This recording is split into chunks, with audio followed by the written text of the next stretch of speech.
नमस्कार मंडळी, माझ्या चॅनलवर तुमच्या सगळ्यांचं स्वागत आहे. इथून पाठीमागे आपण खवलेली कवटी ही कथा पाहिली आणि तिचेच भाग आज मी तुम्हाला पुढं सांगत आहे. चला तर सुरू करूया. लख प्रकाश यामध्ये भिंतीवरती उडलेलं रक्त पाहून मोरू आणि परशा दोघेही प्रचंड घाबरले. परशा नीट निहाळू लागला. मोरू म्हणाला, या ठिकाणी एवढं रक्त कसं काय आहे? तेव्हा परशाला आश्चर्य वाटलं. त्या गुहेमध्ये मोरावणीची मूर्ती नव्हती. कवटी असलेली जागासुद्धा रिकामी होती. कुठलं साहित्य त्या ठिकाणी नव्हतं. पण त्या कठड्याच्या पलीकडच्या बाजूला असलेले जे काही प्रेतनी होती त्यावेळी त्यामध्ये केवळ एक प्रेत छिन्न विछिन्न अवस्थेत दिसलं होतं आणि त्या कवटी ठेवलेल्या कोनाड्यातून काळ्या रंगाचे तेल वाहत आलेलं होतं. हे सर्व दृश्य पाहिल्यानंतर मोरू म्हणाला, इथे काहीतरी वेगळंच घडलेलं दिसतंय. तेव्हा परशा म्हणाला, नाही, इथं काहीतरी वेगळं घडलं नाही. इथे जे काही घडत होतं ती जागाच नाहीशी झाली आहे. बापरे, या ठिकाणची मोरावणीची मूर्ती कुठं गेली? परशा आणि मोरू दोघेही जण बॅटरीच्या प्रकाशामध्ये आतली गुहा शोधू लागले. परशाला अगोदरच्या मृत असलेल्या लोकांचे सापळे बऱ्यापैकी तिथे दिसू लागले. ते सापळे पाहिल्यानंतर मोरू खूपच घाबरला. परशा चिन्ह झालेल्या त्या प्रेताकडे पाहू लागला. तेव्हा त्याच्या लक्षात आलं, हे प्रेत दुसरं तिसरं कोणाचे नसून एका प्राण्याचे म्हणजेच बोकडाचे होते. त्याच्या लक्षात आले की आपण आता आपल्या घरामध्ये होत्यात जे मुंडकं पाहिलं होतं त्या बोकडाचेच हे शरीर आहे. ते सर्व पाहिल्यानंतर परशा मोरूला म्हणाला, लवकरात लवकर आपल्याला इथून परत जायला हवं. मोरू म्हणाला, कुठं जायचं? तुम्ही म्हणत होता की इथं आपल्याला काहीतरी सापडेल. परशा म्हणाला, आपल्याला जे सापडायचे ते सापडलं आहे. लवकरात लवकर इथून जायला हवं. ते दोघेही हळूहळू गुहेच्या बाहेर आले आणि आल्यानंतर त्या ठिकाणी धनाजी आणि गुणाजी ची बायको पारुबाई होती. त्या दोघांना पाहून ती म्हणाली, काय झालं? माझ्या धन्याचा शोध लागला का? तेव्हा परशा म्हणाला, चला लवकरात लवकर चला, तुमच्या शेताकडे चला. धनाजी, परशा, मोरू आणि पारुबाई हे सर्वजण परत शेताच्या दिशेने निघाले. परशा म्हणाला, आपल्याला काहीही करून लवकरात लवकर शेतामध्ये जायला हवं. ते शेताच्या दिशेने निघालेले होते आणि वेगामध्ये शेत गाठण्याच्या दृष्टिकोनातून त्यांचा प्रयत्न होता. मोरू म्हणाला, एवढी घाई का करत आहात? तेव्हा परशा म्हणाला, घाई करण्याची गरज आहे. पुढे काय लिहून ठेवले आहे तुम्हाला माहीत नाही. तेव्हा धनाजी परशाला दांडाला धरून म्हणाला, तू असंबंध बोलत जाऊ नकोस. जे काही होणार आहे ते लवकर सांग ना बाबा. माझा भाऊ इथे गायब झाला आहे. तू केवळ नंतर सांगतो मग आणि सांगतो तर असं बोलत आहेस. काय जे खरं आहे ते सांगून टाक एकदाच. ते वेगामध्ये निघालेले होते. जाता जाता परशाची झोपडी पुन्हा एकदा दिसली आणि परशाच्या झोपडीमध्ये उजेड दिसला. परशा विचार करू लागला, आपण तर दिवा लावलेला नव्हता, मग अचानक उजेड कसा काय झाला? आता विचार करायला वेळ नाही. लवकरात लवकर आपल्याला शिरप्याच्या शेतामध्ये जायला हवं. त्या ठिकाणी गेल्याशिवाय आपल्याला काहीच कळणार नाही. तरीसुद्धा परशाच्या डोक्यात विचार सुरू होता, आपल्या झोपडीमध्ये जो दिवा सुरू आहे तो कुणी लावला आहे? आपण लावला होता का? जाऊ दे, विचार करायला नको, असे म्हणून तिथून सरळ लगबगीने शिरप्याच्या शेताकडे निघाला. तो गुणाजीच्या बायकोला म्हणाला, तुम्ही या ठिकाणी लहान मुलाला पाहिलं होतं ना? तेव्हा ती म्हणाली, हो, मी पाहिलं होतं. तो त्या झोपडी ही चावी मागवण्यासाठी तिच्याकडे गेला होता. माझ्या जाऊने सांगितलं नाही का तुम्हाला? परशाच्या डोक्यात विचार सुरू झाले. नक्कीच जागा त्या झोपडी नक्कीच नागा त्या झोपडीमध्ये काहीतरी ठेवून गेला आहे. आपणाला लवकरात लवकर ते ठिकाण गाठायला हवं. नक्कीच त्या झोपडीमध्ये काहीतरी आपल्याला सापडणार या विचाराने तो वेगाने चालला होता. हळूहळू बरंच अंतर पार करून गेल्यानंतर शिरप्याच्या शेताच्या कडेला कुत्रीवर तोंड करून रडताना दिसत होती. असं म्हणतात की यमाचे किंकर एखाद्या मेलेल्या व्यक्तीचा आत्मा नेण्यासाठी आलेले केवळ कुत्र्यांना दिसतात. त्यामुळेच कुत्रं हे रात्र रडायला सुरुवात करतं. जणू काही त्याला भूतपिशाच आणि यमाचे किंकर दिसत असतात.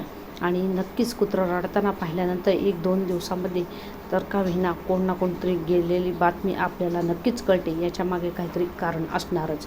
परशाच्या डोक्यामध्ये असे चित्रविचित्र विचार सुरू होते. पारुबाई वेगामध्ये चालत धनाजी बरोबर आपल्या घराच्या दिशेने निघाली आणि मोरूसुद्धा परशासोबत लगबगीने चालत त्याच्या शेतातल्या वस्तीपर्यंत येऊन पोहोचला. ते सर्व ठिकाणांचा शोध घेऊ लागले आणि तेव्हा धनाजीची बायको घराच्या आतमध्ये झोपलेली दिसली. धनाजी आपल्या बायकोला हाक मारू लागला. त्यांची बायको जागेवरून उठली आणि बाहेर आली. ती म्हणाली, मामांजी कुठं दिसत नाही. इथेच बाहेर बाजेवरती झोपले होते. बाजेवरती कोणीच नव्हतं. समोरच्या झोपडीत पाहिलं तेव्हा परशाला लक्षात आलं, नक्कीच या झोपडीमध्ये काहीतरी घडलं असणार. परशा लगबगीने त्या झोपडीच्या दिशेने जाण्यासाठी निघाला तेव्हा त्या झोपडीतून बाहेर काळ्या रंगाचे तेल वाहत आलेले त्यांना पाहिलं आणि ते तेल पाहिल्यानंतर तो विचार करू लागला, अगदी अशाच पद्धतीने तेल आपण लोकांच्या मस्तकाला लावत होतो का आपल्याला तेल देत होती.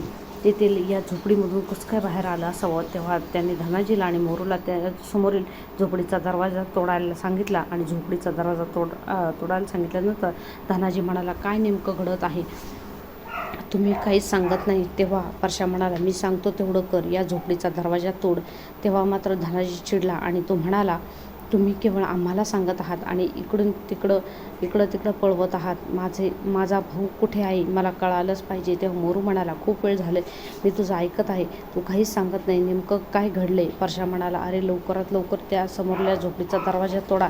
दरवाजा तोडल्याशिवाय आपल्याला काहीच कळणार नाही. आता मात्र मोरू त्याच्याबरोबर धनाजी आणि गुणाजीची बायको पारुबाई तिघेही जण परशावर जाम चिडलेले होते आणि ते म्हणाले, अगोदर काय खरे आहे ते सांगावं लागेल, त्याशिवाय झोपडीचा दरवाजा तोडणार नाही. एवढ्या मेहनतीने आम्ही कष्ट करून बांधलेली ही झोपडी आहे आणि आता तू सरळ दरवाजा तोडून म्हणून सांगतो. कधी तू तुझ्या घराकडे घेऊन जातो, कसलं तरी पोतं दाखवतो आणि त्या पोत्यात बोकडाचं मुंडकं निघते. तिथून पुढे कुठे गावाच्या बाहेर घेऊन गेलास तर त्या गुहेच्या दिशेने तिथं तर काहीच निघालं नाही. कसलं तर काळं तेल आणि आमच्या अंगाला लागलं आणि परत तू इकडे लगबगीने घेऊन आला आहेस. येताना तो आम्हाला म्हणतोस की माझ्या घरामध्ये उजेड दिसत आहे, लाईट कुणी लावलेली असावी. मला तर वाटतं तू वेडा झाला आहेस, तुला काहीच समजत नाही. मोरूचं हे बोलणं ऐकल्यानंतर परशा म्हणाला, अरे मी वेडा झालो नाही, आपल्या सगळ्याला वेड लावणारी गोष्ट घडत आहे. मी सांगतो तेवढं ऐका आणि या झोपडीचा दरवाजा तोडा, नाहीतरी मी या झोपडीचा दरवाजा तोडेन. तेव्हा धनाजी म्हणाला, मला वाटतं की शिरपाजीचा मालक गुणाजी आणि तुझ्या घरात राहणारा तो लहान मुलगा नागा हे तिघेही जण हरवलेले आहेत. यांची पोलिसांमध्ये तक्रार द्यावी. तेव्हा परशा म्हणाला, पोलिसांचं नावसुद्धा घेऊ नका, नाहीतर पाठीमागं नको ते लफडं लागेल. तेव्हा मात्र मोरू म्हणाला, काय लफडं लागेल, माझा भाऊ कुठे गेला आहे हे शोधण्यासाठी आपल्याला पोलिसांची मदतही घ्यावी लागेल. तू नको का म्हणतोस, तू काही चुकीचं काम केलं आहेस का. तेव्हा परशा म्हणाला, तुम्ही या झोपडीचा दरवाजा तोडणार आहात का नाही. तर तेव्हा धनाजी, मोरू, पारुबाई व धनाजीची बायको म्हणाली, तुम्ही कसली चर्चा करत आहात, जे काही चाललंय ते नेमकं काय आहे ते अगोदर सांगा, मग दरवाजा तोडण्यात येईल. अगोदरचे आमचे मामांजी खंडू काका कुठे गेले आहेत ते काही कळेना झाले. तर त्यानंतर परशा पुढे आता कोणताच पर्याय उरला नव्हता आणि तो खूपच काकुळटीला येऊन शेवटी म्हणाला, हा दरवाजा तेवढा तोडा, मी तुम्हाला नक्की सांगतो की काय आहे ते. माझे म्हणणे एका वेळ लावू नका. आपल्या प्रत्येकाच्या घरातील कोण ना कोणतरी गायब झालेलं आहे. जर ते तुम्हाला सापडावे असे वाटत असेल तर वेळ विनाकारण घालवण्यास काही अर्थ नाही. त्यावेळेस धनाजी म्हणाला, शेवटची वेळ तुझे म्हणणे आम्ही ऐकून घेतो. मला तर वाटतं तू या वेळेससुद्धा काहीतरी लपवत आहेस, परंतु यानंतर मात्र तुला सर्व काही सांगावं लागेल. परशाच्या बोलण्याला सगळ्यात शेवटी होकार देत सर्वांनी मिळून तो दरवाजा तोडायचं ठरवले. तसं ठरवलं आणि धनाजी, मोरू आणि यांनी दरवाजाला ढकलायला सुरुवात केली. दरवाजा ढकलायला सुरुवात केल्यानंतर आतमधून एक वेगळाच आवाज येऊ लागला. आतमधून गुरगुरण्याचा आवाज येऊ लागला होता. अचानक असा आवाज ऐकल्यानंतर मात्र सगळेजण भयभीत झाले. आता मध्ये काहीतरी वेगळं असणार हे त्यांनी ओळखून घेतलं. जोरात दरवाजा उघडला. आत पाहिलं तर आता एक कुत्रं दिसत होतं. खूप उग्रवास स्वरूपात गुरगुरत होतं. त्याच्यासमोर छिन्नविच्छिन्न अवस्थेतील मांसाचे गोळे पडलेले होते आणि ते कुत्रं खिडकीच्या भागातून आत आलं असावं असं वाटत होतं. पलसके तोडत होतं. हे दृश्य पाहिल्यानंतर मात्र परशाने डोक्याला हात लावला आणि तो खाली बसला. तो विचार करू लागला, नेमकं हा नागा जातो कुठे. तो विचार करत बसला आणि त्याच्या पाठोपाठ धनाजी, पारुबाई, मोरू, आता खंडू काका कुठे गेले या बाबतीत एक जण प्रश्न विचारू लागले. असं काय घडलं असावं म्हणून या ठिकाणी काहीच सापडलं नाही. परशा त्या सर्वांना म्हणाला, मला काही वेळ विचार करू द्या. एक एक व्यक्ती गायब होण्यामागे नेमकं घटनाक्रम काय आहे ते समजल्याशिवाय काहीच उपयोग होणार नाही. घटनाक्रम जाणून घेण्यासाठी सर्वात प्रथम मोरूबरोबर तो चर्चा करू लागला.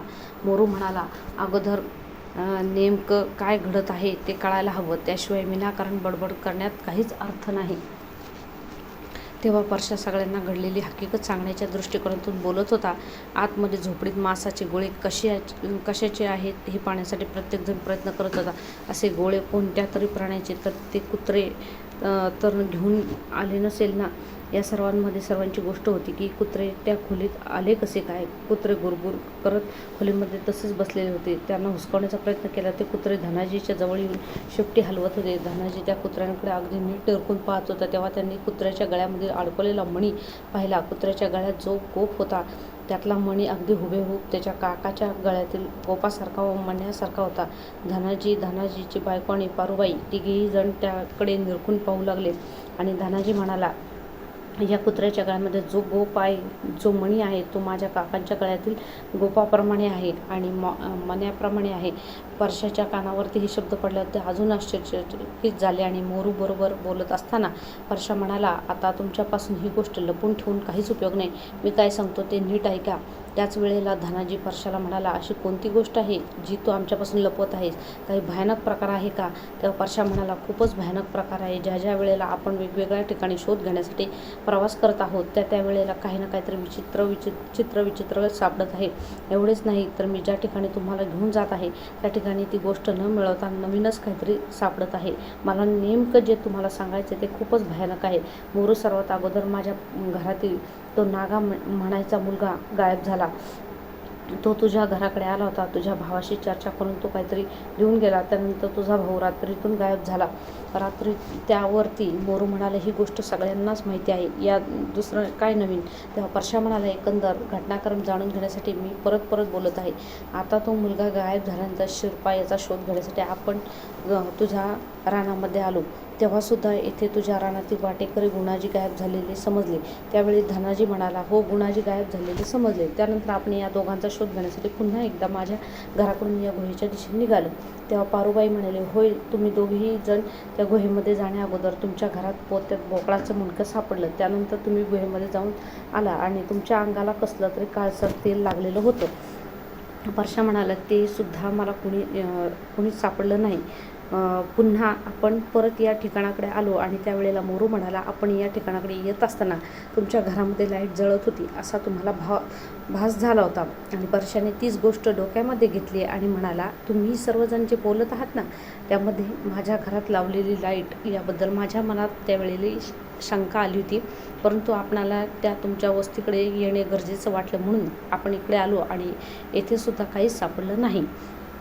धनाजी, पारूबाई दोघेही जण म्हणाले, आता काय सांगायचं नेमकं? तेव्हा परशा म्हणाला, माझ्या घराकडे जायला हवं, त्या ठिकाणीच आपल्याला काहीतरी सापडेल. तेव्हा धनाजी याने त्याच्या जवळची कुऱ्हाड घेतली आणि परशाच्या मानेला लावत म्हणाल, तू आता आम्हाला मूर्ख वगैरे समजतो का? तू केवळ आम्हाला इकडून तिकडं फिरवत आहेस. एक व्यक्ती गायब होत चाललेला आहे. आता तर या कुत्र्यांच्या गळ्यामध्ये माझ्या खंडू काकाचा गोप आणि मणी दिसत आहे.